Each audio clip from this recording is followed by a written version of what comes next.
அன்பு கழக உடன்பிறப்புகள் அனைவருக்கும் இனிய வணக்கம்.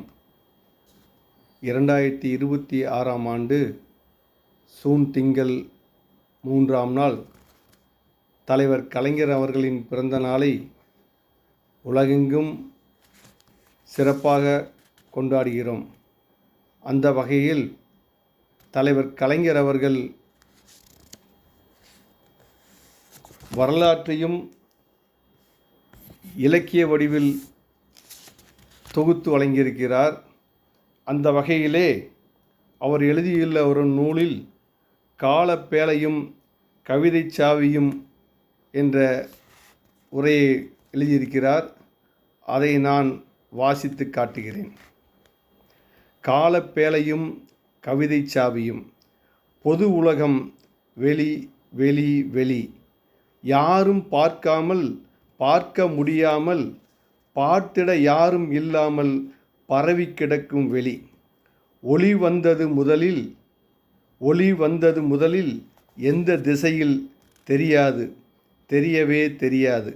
வந்த திசைக்குத்தான் வழங்கினோம் பெயரை, வணங்குகிறோம் திசையை. வெளியையும் கண்டதில்லை, ஒளியையும் பார்த்ததில்லை. நாமே இல்லாத போது நமக்கேது பார்க்கும் சக்தி? பால்வெளியில் பற்பல ஒளிகள் பற்பல நேரங்களில். யாரும் கேட்காமல் கேட்க முடியாமல் கேட்க யாருமே இல்லாமல் பல கோடி இடிகள். ஒரு கோடியில் இடித்திட சிவப்பு கோல் நெருப்பு பந்துகள் சீறி பாய்ந்து சிதறி பறந்தன. 9-10 கோள்கள் இருக்குமென்பார், 1-2 கூடவும் இருக்கலாம். உலகம் அவற்றில் ஒன்றென உற்பத்தியானது. கலகமும் பிறகே ஆரம்பமானது. இது எதுவுமே அப்போது தெரியாது. எத்தனையோ கோடி ஆண்டுகள் கழித்தே தண்ணீர் கேட்டது தாகமெடுத்த உலகம். கண்ணீர் கொட்டியது இல்லை என இயற்கை. மழை அதுவென பெயர் மாற்றிச் சொல்லி மன ஆறுதல் பெற்றது பூமி. உடற்கொதிப்பை ஆற்றிக்கொண்டு கடற்பரப்பாய் மழை நீரும் தேக்கியது. நீர், நிலம், காற்று, விண்வெளி, நெருப்பு, ஐம்பெரும் பூதங்களிடையே நித்தமும் பகையாம் நிலையான உறவாம். முத்தமிடாமல் உயிரினம் புது புது வரவாம். அதிலும் மாறுதல், அவற்றுள் மாறுதல். புதிதாய் கண்டு புணர்வும் கொண்டு புழு பூச்சி புல்லினப் பெருக்கம், பொல்லா விலங்கு கூட்டம். பொறுமை நிறை வீட்டு பிராணிகள் கோட்டம், பொலிவு மிகும் பரிமாண வளர்ச்சியில் நாட்டம். குரங்கிலிருந்து மெதுவா குதித்த மனிதர் நாம், அரங்கில் நின்று கொள்கை குரல் கொடுத்திடுவோம். உடைமை பொது, உரிமை பொது, உலகம் தனியார் சொத்து எனல் தீது. படிமுறை வளர்ச்சி. வாழும் இந்த உலகின் வயது 500 கோடி ஆண்டுகளாம். நாகரீக வளர்ச்சி அடிப்படையில் நானில உயிர் என படிமுறை கணக்கிலும் 5 லட்சம் ஆண்டு முதல் அதனையொட்டி 10,000 ஆண்டுகள் வரை. கிமு காலம் என பிரித்து பார்த்து சில புலிகள் நம் முன்னோர்கள் இதனைத்தான் லெமூரியா காலம் என்றார். எஞ்சிய காலம்தான் குமரிக்கண்டம். தோற்றுவித்த நாகரிகத்துடன் சிந்து பெருவெளியில் மக்கள் ஏற்றிருந்த சிறப்புமிகு நாகரிக காலமாகும். மாற்று கருத்தேதும் இல்லாத காரணத்தால் 10 மாற்று கருத்தும் இதுதான் என மனதில் பதித்து கொண்டாள். 80 கோடி ஆண்டுகளுக்கு முன்பு இவ்வுலகில் உயிர் தோன்றியதையும், 40 லட்சம் ஆண்டின் முன்னே நடந்தான் தரையில் நம் குரங்கு மனிதன் என்பதையும் வரைந்து காட்டும் வரலாற்று பேரறிஞர் குறிப்புகளை வரிக்கு வரி ஒப்புக்கொண்டே ஆக வேண்டும்.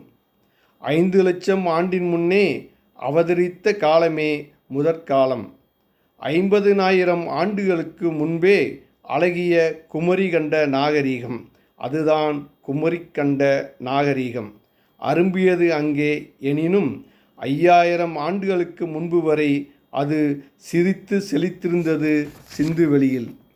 லெமூரியா கண்டமென இனிய நம் குமரி கண்டத்திற்கு இன்னொரு பெயர் வாய்த்த காரணம் என்னே?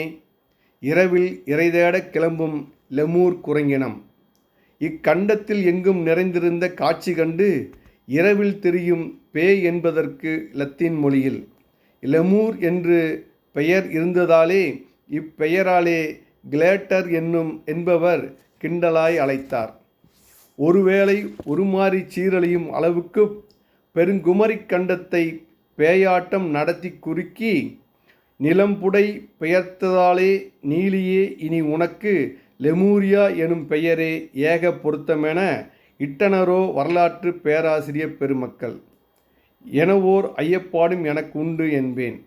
இவற்றையெல்லாம் இன உணர்வு பாவாணர் தேவநேயர் தெளிந்துரைத்த வரலாற்று வழி நின்று இனிய நண்பர் பன்மொழி அறிஞர் இரா மதிவாணர் 75ஆம் ஆண்டு எனக்கென வழங்கிய லெமூரியா முதல் அரப்பா வரை என்ற ஏற்றமிகு புத்தகத்தின் துணை கொண்டும் ராகுல சாங்கிருத்தியாயன் எழுத்துகளின் பின்னணியுடன் சரித்திர புதையல்களை பலவற்றை ஆய்ந்தறிந்தும் சாறு பிழிந்து தருகின்றேன் கவிதை நடைத்தொடர் காவியம் மாறுபடும் கருத்துடையோர் மடல் மூலம் தெரிவித்திடின் மகிழ்வேன் புகழ்வேன்.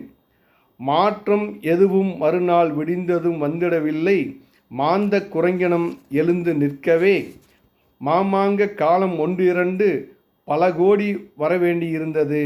மனிதனாய் குரங்கு மாறிட மாநாடு போட்டு தீர்மானம் நிறுத்தினால் போதுமா? பரிணாம வளர்ச்சி என்பது பல்லாயிரம் ஆண்டுகள். பட்டறையில் வலித்து உளியொன்றை உடைத்து வாளுவாக்குவதென்றோ? லெமூர் குரங்குகளுக்கு பற்கள் 36. இதற்கடுத்து தோன்றிய குரங்கிற்கு 34.